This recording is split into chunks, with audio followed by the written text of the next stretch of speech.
पुरवैया हले हले मोरी माँ के केस संवारे, हिंद महासागर भी जननी के पाँव पखारे।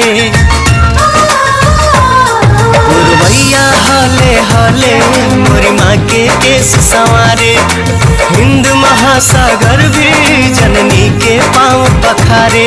केसरिया हरियर मिलके जहाँ नया रंग बन जाला, जहाँ ईद होली में साथे गले लग के गीत गवाला। रमजान में राम दिवाली अली गुजे आरती साथे अजान। साचो हवे सोना के चिड़ैन हो हमर देशवा महान। साचो हवे सोना के चिड़ैन हो हमर देशवा महान। माँ तुझे सलाम, माँ तुझे सलाम, माँ तुझे सलाम, जय जय हिंदुस्तान।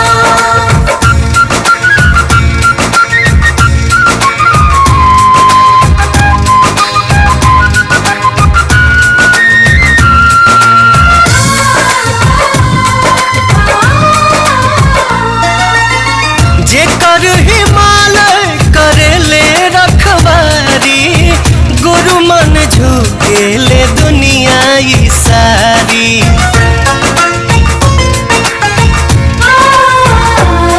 जन जन के भाग संवारे जहाँ गंगा यमुना मैया, सरगम के सुर में बोले जहाँ हरियर फूल पतैया।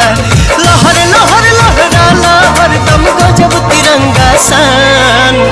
साचो हवे सोना के चिड़ैन हो हमर देशवा महान। साचो हवे सोना के चिड़ैन हो हमर देशवा महान।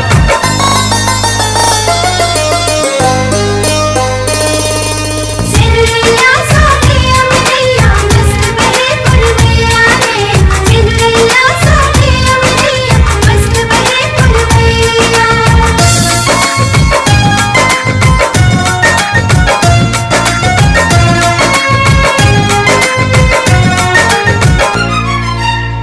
पुण्य भूमि धरती के गजबे बहार हो, देव तो भी आके जहाँ ले ले अवतार हो।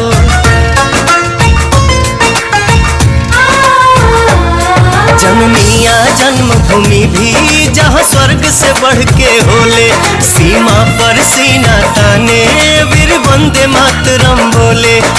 वीर जान कुर्बान करेले हंसते हंसत जान। सच हवे सोना के चिड़ैन हो हमर देशवा महान। सच हवे सोना के चिड़ैन हो हमर देशवा महान। माँ तुझे सलाम।